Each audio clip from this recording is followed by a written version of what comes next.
दोस्तों, भगवान बुद्ध के जीवन एवं उनके धम्म से संबंधित उपदेशों पर आधारित बहुत मोटिवेशनल कहानियाँ आपको बताने जा रही हूँ।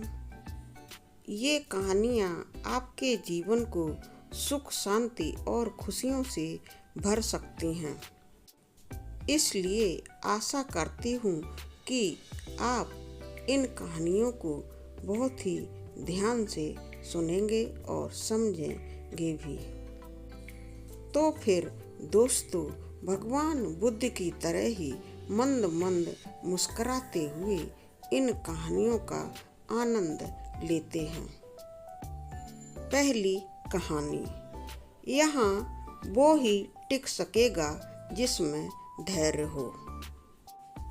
दोस्तों, बुद्ध को एक सभा में भाषण करना था। जब समय हो गया तो बुद्ध आए और बिना कुछ बोले ही वहाँ से चले भी गए। तकरीबन 150 के करीब श्रोतागण थे।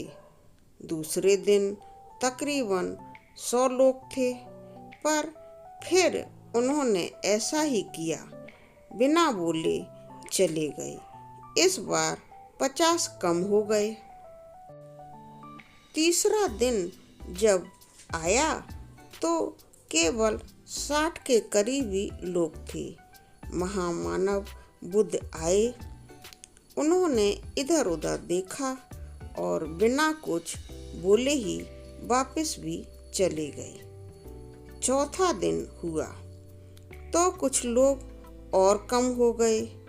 तब भी बुद्ध कुछ भी नहीं बोले। जब 5वां दिन हुआ तो उन्होंने देखा कि सिर्फ 14 लोग ही वहाँ पर उपस्थित थे। तब महामानव बुद्ध कुछ बोले और 14 लोगों को उनके साथ आना पड़ गया।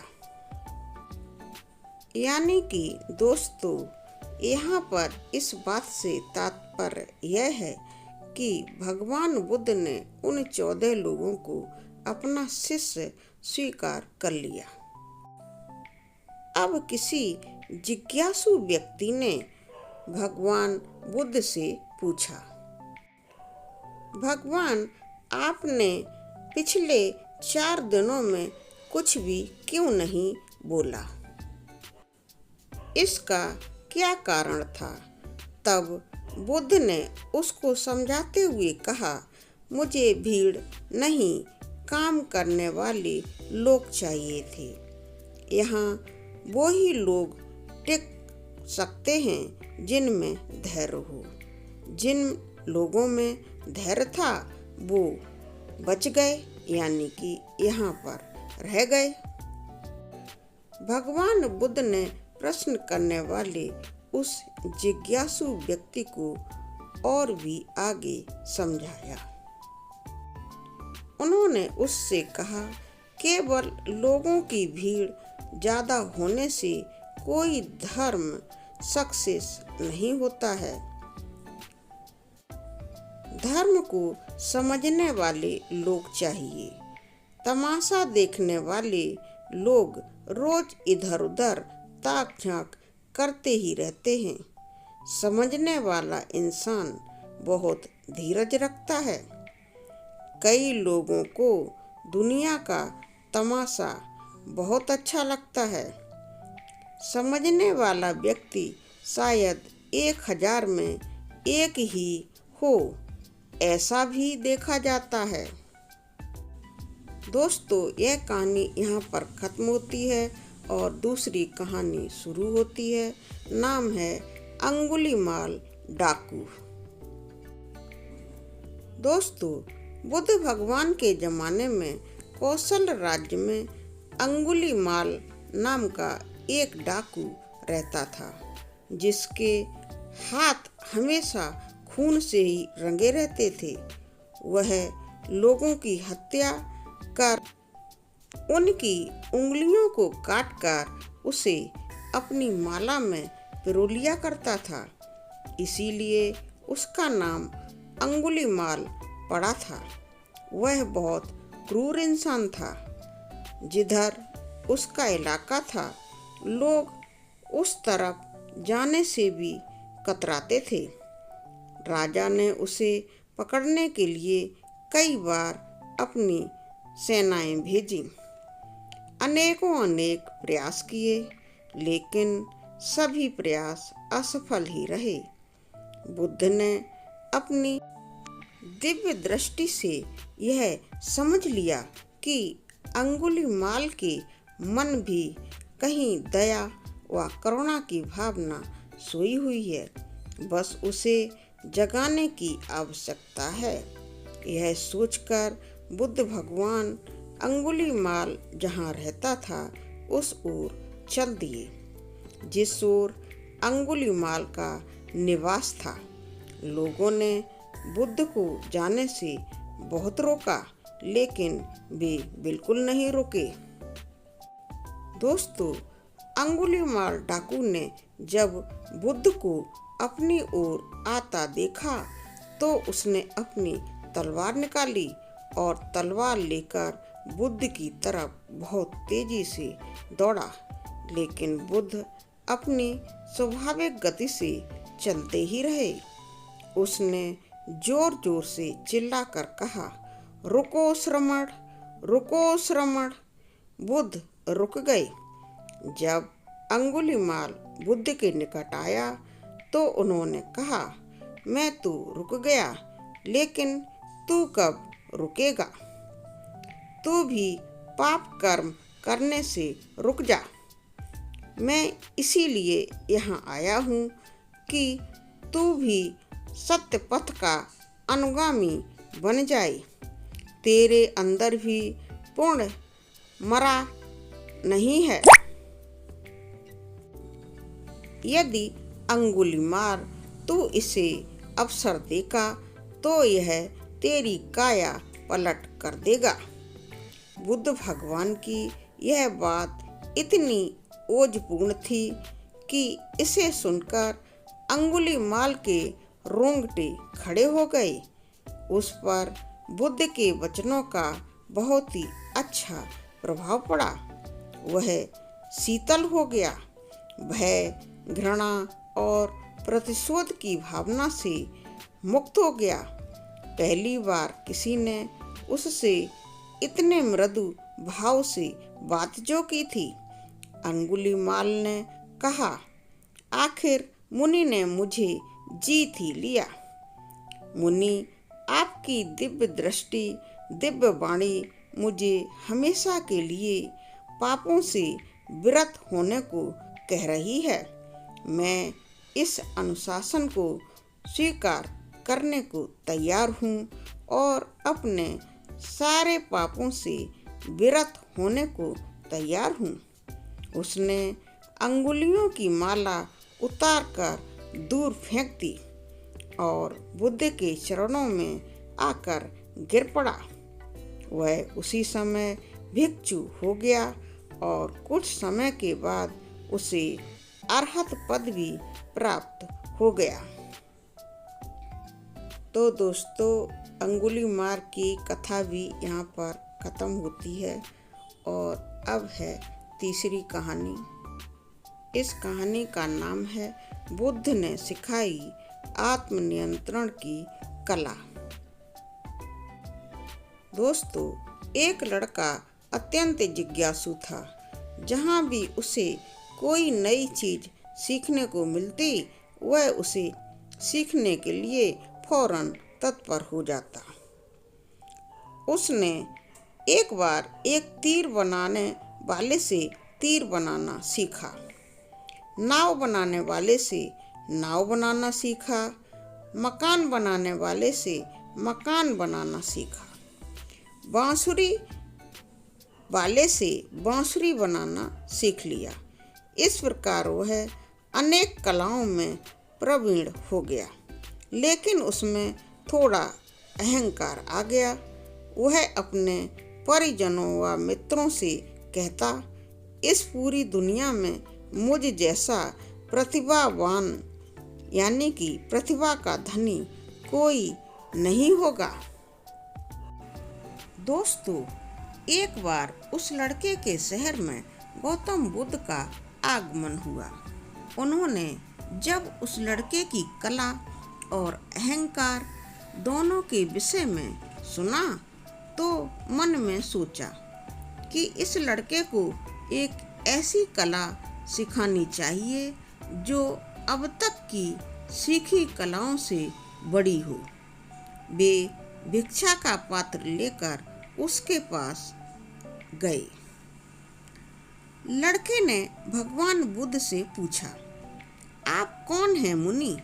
बुद्ध बोले, मैं अपने शरीर को नियंत्रण में रखने वाला एक साधारण आदमी हूँ।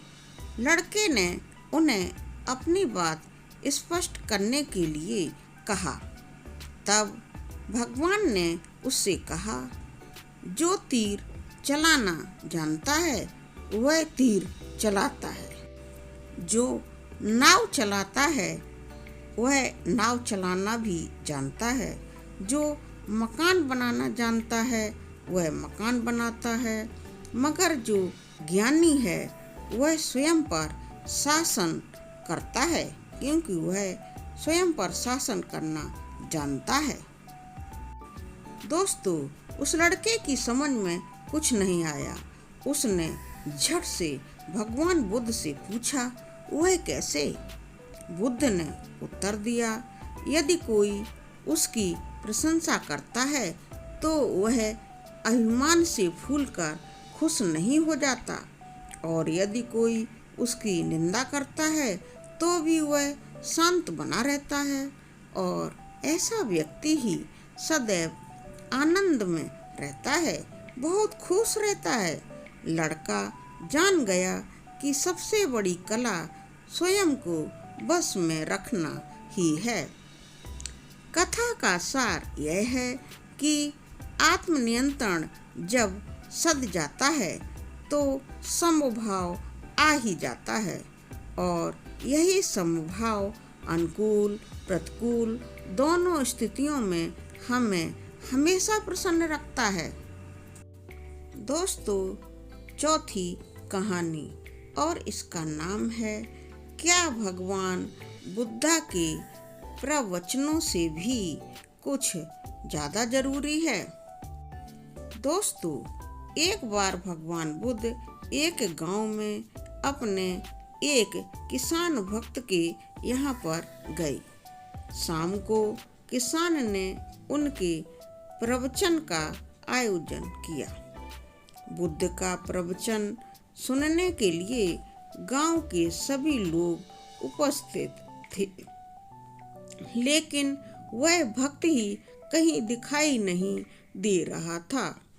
गांव के लोगों में कानाफूसी होने लगी कि कैसा भक्त है कि प्रवचन का आयोजन करके स्वयं गायब हो गया है। प्रवचन खत्म होने के बाद सब लोग अपने अपने घर चले गए। रात में किसान घर लौटा। बुद्ध ने पूछा, कहाँ चले गए थे तुम? गांव के सभी लोग तुम्हें पूछ रहे थे। किसान ने बुद्ध से कहा, दरअसल प्रवचन की सारी व्यवस्था हो गई थी, पर तभी अचानक मेरा बैल बीमार हो गया। पहले तो मैंने घरेलू उपचार करके उसे ठीक करने की बहुत कोशिश की, लेकिन जब उसकी तबीयत ज़्यादा खराब होने लगी तो मुझे उसे लेकर पशु चिकित्सक के पास जाना पड़ा। अगर नहीं ले जाता तो वह नहीं बचता। आपका प्रवचन तो मैं बाद में भी सुन लूँगा। अगले दिन सुबह जब गांव वाले पुनः बुद्ध के पास आए तो उन्होंने किसान की शिकायत करते हुए कहा, यह तो आपका भक्त होने का दिखावा करता है, प्रवचन का आयोजन कर स्वयं ही गायब हो जाता है। बुद्ध ने उन्हें पूरी घटना सुनाई और फिर उन्हें समझाया। उसने प्रवचन सुनने की जगह कर्म को महत्व देकर यह सिद्ध कर दिया कि मेरी दी हुई शिक्षा को उसने बिल्कुल ठीक ढंग से समझा है। उसे अब मेरे प्रवचनों की आवश्यकता नहीं है। मैं यही तो समझता हूँ कि अपने विवेक और बुद्धि से सोचो कि कौन सा काम पहले किया जाना जरूरी है। यदि किसान बीमार बैल को छोड़कर मेरा प्रवचन सुनने को प्राथमिकता देता तो दवा के बिना उस बैल के तो प्राण ही निकल जाते। उसके बाद तो मेरा प्रवचन देना ही बिल्कुल व्यर्थ हो जाता। मेरे प्रवचन का सार यही है ना कि सब कुछ त्याग कर प्राणी मात्र की रक्षा करो। इस घटना के माध्यम से गांव वालों ने भी उनके प्रवचन का भाव समझ लिया। 5वीं कहानी नाम है चक्षुपाल स्थिविर की कथा। दोस्तों, श्रावस्ती के जेतवन महाविहार में चक्षुपाल नामक एक अंधे अरहत भिक्षु रहते थे। प्रातःकाल उनके टहलने के समय पैरों के नीचे दबकर बहुत सी वीर बहुतियाँ मर जाती थीं। एक दिन कुछ भिक्षुओं ने यह बात भगवान से कही। भगवान ने कहा, भिक्षु, चक्षुपाल अरहत भिक्षु हैं। अरहत को जीव हिंसा करने की चेतना नहीं होती है।